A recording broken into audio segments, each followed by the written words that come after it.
You're listening to the Catholic Wives with Toxic In-Laws podcast. Today's episode is about the 3 best ways to honor your toxic in-laws. Are you a Catholic wife grappling with challenging in-laws? The Catholic Wives with Toxic In-Laws podcast is your sanctuary for navigating the sometimes stormy seas of life with toxic in-laws while being validated for what you've experienced. Join me, your host, Miriam Susan, a Catholic wife who's weathered 3 decades of in-law drama, as we tackle the tough issues you're dealing with head on. Hi, this is Miriam Susan, and I want to welcome you to this week's podcast. The title might seem a little odd because of this idea of honoring toxic people, but in truth, that is what God is calling us to do. No matter how your in-laws or your parents treat you, it is a fact that God's word calls us to honor them. But I think that many of us carry some misconceptions about what that actually means into how we live this out. And today's reference is from the Catechism of the Catholic Church, chapter 2364, and it says, "The spouse's union achieves the twofold end of marriage, the good of the spouses themselves, and the transmission of life. These 2 meanings or values of marriage cannot be separated. Marriage and conjugal love are by their nature ordained toward the procreation and education of children. Children are really the supreme gift of marriage and contribute in the highest degree to their parents' good." So you've probably been told most of your life to honor your father and your mother. But what does that actually mean when your in-laws are constantly overstepping their boundaries, and whenever they try to manipulate situations, you question what that means, and at times when they undermine you as a wife and as a mother? So what does that mean? How do you honor your father and your mother or your in-laws when they treat you in these ways? And I think the confusion is that most of us as Catholic women think that honoring means being some version of a doormat, means saying yes to everything and never setting limits and basically just letting your in-laws do whatever they want to do without question and just accepting their opinions and their decisions over your own. But what if I told you that honoring your in-laws might actually look completely different than what you've been taught? That's a hard one to wrestle with, because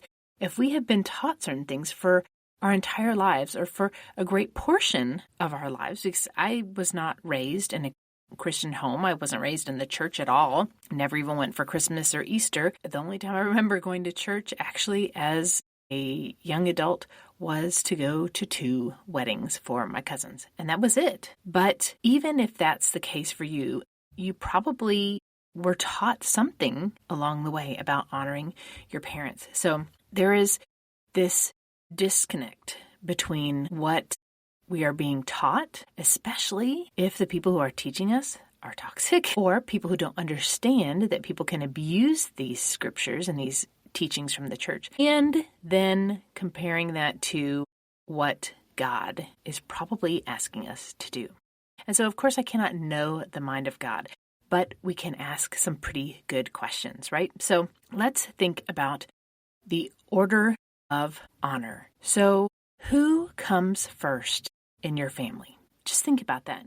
Think about that and answer. What is your first thought? Who comes first in your family? And if you're honest with yourself, does it feel like your in-laws are at the top of the priority list? I know that it seemed like that for me, especially if they were around or when we were living close to them. That's what it felt like. And what many of us don't realize is that we've been operating under this false hierarchy, one where keeping our in-laws happy is the most important thing. But the truth is that God designed a specific order for families. And for those of us with toxic family dynamics at play, that is not the way most of us are living. So I have talked about this on many different podcasts, and I really feel like maybe God put me on this earth to share this message, because so many of us aren't hearing it from church leaders.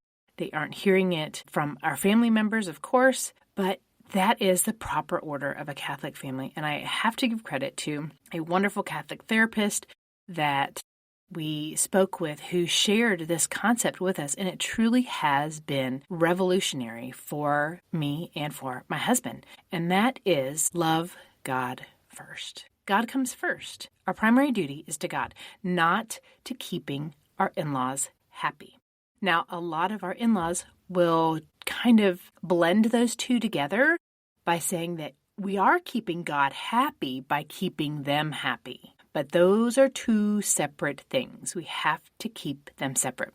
So we have to love God first. Now, the second one is that we are to love our spouses second. Our marriage covenant comes before any extended family relationships. It's that whole leave and cleave or leave and cling, depending on the translation of the Bible that you're using. But that's from Genesis. And a man shall leave his father and mother and cling to his wife. There's a separation now after a marriage covenant has taken place where you have now left your families of origin and now you cling to each other. That's a brand new family. And then third, we are to love our children. We are called to protect and nurture the family that we create with our children. And it goes back to the catechism reference that children are really the supreme gift of marriage and contribute in the highest degree to their parents' good. Now, and it also talks about how we are to educate our children. And what better way to educate our children than to teach them the proper order of priorities within our families. So let me break down each level. Honor God first. So this means our decisions about boundaries, about family time, how we raise our kids, should be based on what God calls you to do, not what makes your in-laws comfortable. So one of the things that many of us feeling like we are trying to be good wives, trying to be good daughters-in-law, trying to be just good, godly, Catholic women, is that we become more concerned about disappointing our in-laws than we are about disappointing God. And it kind of makes sense in the sense that these are people that we can actually see and have to interact with on a day-to-day life. So in our humanness, of course, it's easy to default to that kind of behavior where, God can sometimes feel distant. He's obviously not visible in a tangible way like our in-laws are. We don't have to, have them over for lunch, dinner, visits, those kinds of things. And so in that sense, it kind of makes sense that we can have this distorted view of disappointing our in-laws being more important than disappointing God. If God is calling you to protect your peace, to protect your marriage, to protect your kids from unhealthy dynamics, and here's a clue, yes, He is. God is calling you to protect your peace, your marriage, and your kids from unhealthy dynamics, relationships, people. That honors God, even if it upsets your in-laws. And I know that's hard for many of us to grapple with because we think that if we upset our in-laws, then that doesn't honor God. But really, the thing about upsetting people is it's really on them, specifically, if it's not intentional. And I can't imagine how trying to protect your peace, trying to shield your children from toxic behavior, trying to protect your marriage would be something that you do to maliciously hurt your in-laws. I mean, that doesn't make sense. That defies logic. So if by doing those things you upset your in-laws, well, that honors God. And the fact that your in-laws get upset about it, that is something they just have to deal with it themselves. Unfortunately, that also means that sometimes we have to almost, verbally, emotionally wrestle with our husbands over the fact that doing these things upsets his parents, right? And our husbands are often trained from the time that they were born to make mom and dad happy at all costs. And it's like a sacrificial thing, like you just have to make mom and dad happy, and it doesn't matter what you want because mom and dad's happiness trumps yours. Well, when you're married, that doesn't work anymore because we go back to this proper order of a Catholic family where God comes first. Now, the second aspect of all this is to honor your spouse second. So we honor God first, and then we honor our spouses second. And this means protecting your marriage and acting as a team with your husband. And that is honoring your in-laws. We're talking about all of this in the context of honoring your in-laws. And so, back to at the point about honoring God first, you do honor your in-laws by protecting your peace, protecting your marriage, protecting your children. Even if it upsets your in-laws, that's still honoring them. I'm just going to let that hang for a little bit. It still honors them, even if they get upset. Even if they don't like it, it still brings honor. I think as a parent with adult children, I look at my children and I look at the ways that they honor me, even if they aren't doing and living generally in a way that honors God. And that is if they are kind to other people. That brings honor to me. To know that my children are a blessing to somebody else, that brings honor to me. Even if they're doing other things that I don't agree with, that's still the case. They're still bringing honor to me. So we have to think about that as well. So sorry, I got a little bit out of order there, but protecting your marriage, acting as a team with your husband, it does honor your in-laws, because a strong marriage honors the family that raised your husband. It does. So when was the last time you made a decision about your in-laws that prioritized your marriage over their feelings? Probably not very often, because when we are dealing with toxic in-laws, their feelings tend to be very dramatic. They tend to be over the top. They tend to be manipulative and controlling and gaslighting. And so a lot of times we try to take what we consider as the easy way out and do things to appease our in-laws so that their feelings don't get hurt, but then that hurts our marriages. But when we prioritize our marriages, we are actually helping our husbands live out their vocation properly.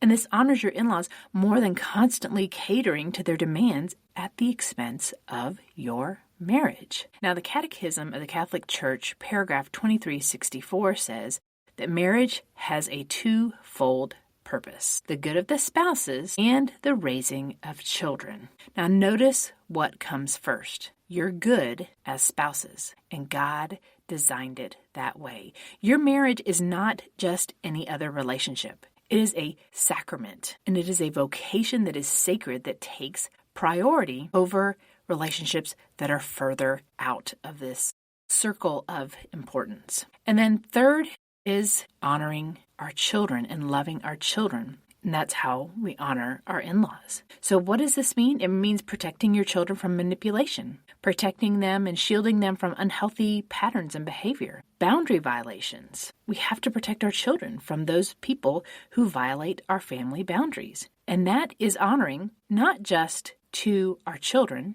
because we are called and we have a sacred duty to protect them, but it's also honoring to everyone involved, even the people who we're putting the boundaries in place for. So do you feel guilty when you limit the kids' time with their grandparents? Because the grandparents seem so loving and doting, but you can see the toxic patterns underneath. Now, just because your in-laws are sweet and seem kind to your children doesn't mean that the overall dynamic with your in-laws is healthy for your family. Now, your kids don't see everything that you see. They don't understand the manipulation, the subtle jabs, the undermining, but you do. And chances are, even if your kids don't see it for what it is, they still feel the tension.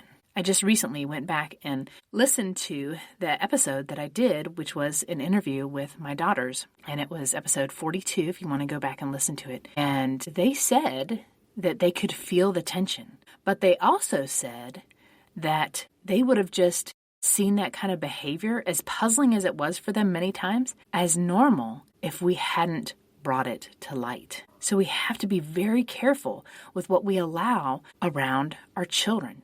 Just like I hope you wouldn't allow your young children to watch horror movies that would give them nightmares, we have to be careful about what kind of relationship dynamics we expose our children to on a regular basis. So setting limits with our in-laws around our kids teaches our kids how to honor properly as well. And again, all of this honors our in-laws. I know that it doesn't feel like it, but feelings are sometimes liars. So we have to be careful about trusting our feelings when we can seek out the truth given to us in the catechism, in the scriptures, and church teachings that teach us what honor looks like. So if you take out the feelings of your in-laws and how they feel about you setting boundaries with your children, just try to think of it objectively. Is it honoring to grandparents to have the parents of their grandchildren be protective of them? Yes, it is. It is honoring to these toxic people, even if they don't like it. If we are protecting our children from a predator, well, of course, that is going to be honoring to our toxic in-laws, even if they are that predator. I know that sounds really strange, and I know it almost sometimes doesn't make sense, but we have to detach how our in-laws feel about our behaviors, about our choices, about our decisions to honor and protect our families, including ourselves, with how it honors God. We have to detach those two because they are not directly correlated. We can honor God and it not be pleasing to our in-laws. And this is even if our toxic in-laws are Catholic. This is even if our toxic in-laws are Christians. We can still inadvertently upset them in the ways that we honor God, which then in turn honors them. So let me also explore what respect means, because most Catholic women get tripped up when they think that respect means never saying no to their in-laws, never disagreeing with their in-laws, never protecting their own family first. But what if respect doesn't mean letting your in-laws treat you however they want? Because we've had this thrown back at us, because there are teachings in the church and the catechism that talk about how our parents are due a level of honor and respect. That's why I'm kind of digging deep into these two words today. So what respect can actually look like with toxic in-laws is that it can look like being polite and civil, but not being a people pleaser. You can be polite. You can show basic social graces to your in-laws in spite of how horribly they treat you without being a people pleaser. Remember, their response to your behaviors, if they're coming from a charitable place, are on them. Now, if you are deliberately provoking your in-laws, then, okay, this doesn't apply. Then you are provoking them to anger. Then how they react is, does somewhat bear some of your responsibility because you're provoking them. But if you're just trying to honor God, if you're just trying to love Him and love your spouse and love your children and love your marriage, and they get upset, then that's on them. Now, respecting your in-laws means speaking the truth with kindness, not avoiding hard conversations just to keep from rocking the boat. Respect can also mean acknowledging that they're your husband's parents, but that doesn't mean that you give them authority over your home, your marriage, your children. And respect can exist with boundaries. In fact, boundaries are respectful because they are honest. So you can respect someone and still protect yourself and your family from their toxicity. So respect is about how you treat them. This is about your tone. This is about the words you use. This is about basic courtesy. And honor is more about living in a right relationship with God, your spouse, and your children first. And you don't have to sacrifice your family to prove that you respect your in-laws. In fact, that doesn't show respect to your in-laws if you sacrifice everything for them. That doesn't make sense. Because if you do that, then you are putting them at a level of importance that is out of order. And I know that God created this proper order of a Catholic family on purpose, because He knew that if we keep Him at the center, everything else can fall into place. Then we can love our spouses better. Then we can love our children better. And when that is all in order, then that allows us to love others better. But when some of those others start creeping in, then it just gets everything all out of whack. Now, I know this probably, for some of you, feels very selfish to think about our marriage and our children above our in-laws. But you might be thinking that you're supposed to respect your elders and that by doing and living this way, it might make you the bad guy. Well, those feelings are a sign that you have been operating under the wrong definition of honor and respect. Because honor does not equal obedience as an adult to our parents. As adult children, we don't have to obey our parents. We are emancipated as adults, and that no longer applies. Now, respect also doesn't mean unlimited access and zero boundaries with our in-laws. Remember, respect means how you use your tone, how you use your words, basic courtesy towards your in-laws, but it doesn't have anything to do with boundaries because you can be respectful and have boundaries at the same time. So here's what I want you to sit with this week.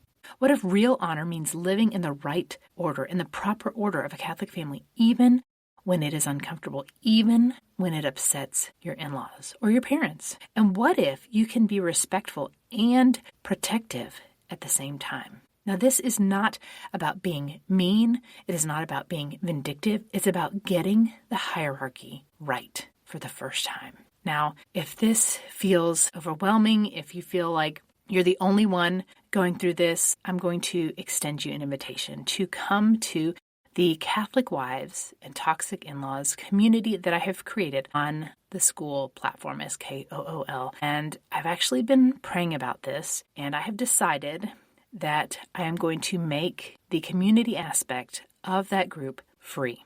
Now, I don't know if I'm going to keep it free, but for the time being, I am opening that up to anyone who would like to join, absolutely free. I know the times economically are difficult. I get it, and that doesn't negate your need for community. So please go to toxicinlaws.com, join the group, join the community, and start interacting with other women who are in there, and just know that you're not alone. Feel validated, feel seen, feel understood, that you're not the only woman struggling with issues with your in-laws or even with your parents. I know some of the ladies in there have issues with their parents and not necessarily their in-laws. Now, the coursework inside the platform will have a paid option, but the community will be absolutely free. So I'd love for you to join us in there, toxicinlaws.com. Join now before I change my mind and make it back into a paid monthly option. But I'd love to see you in there and just help support you and interact with you. Like I said, just help you feel seen and validated during these really, really difficult times that we're going through. And I know that the world feels heavy right now, and it feels even heavier if you're dealing with in-law or parent issues. So I'd love to see you in there. Go to toxicinlaws.com and join today. God bless you. Go in peace. Now that we've wrapped up today's episode, I could really use your help. If this message resonated with you, would you take just 30 seconds to leave me a review? Reviews are how other Catholic wives can find this podcast, and you know how much we all need to know that we're not alone in this challenging journey. Your review might be exactly what another woman needs to realize that she's not crazy. It takes just a few seconds, but makes a huge difference. Thanks so much for listening, and I'll catch you next time. Thanks so much for listening to today's episode. But before you go, I want you to know something. If you're feeling exhausted after every family visit, questioning whether you're overreacting, or if you're replaying conversations you had with your in-laws for days afterward, you're not crazy, and you're definitely not alone.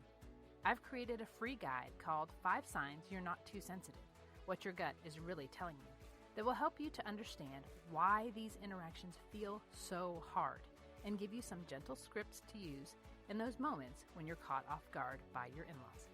You can grab a copy at desiringpeace.com/signs. That's desiringpeace.com/SIGNS.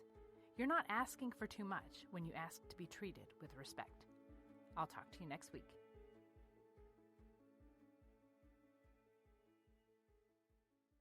Disclaimer. All content and information on this podcast and our website, including our programs, products, and or services, is for information and educational purposes only and does not constitute professional medical, psychiatric, or mental health advice of any kind, and does not establish any kind of professional client relationship by your listening to this podcast or use of my website.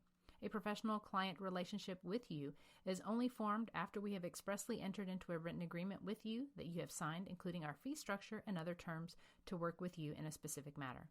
Although we strive to provide accurate general information, the information presented here is not a substitute for any kind of professional advice, and you should not rely solely on this information.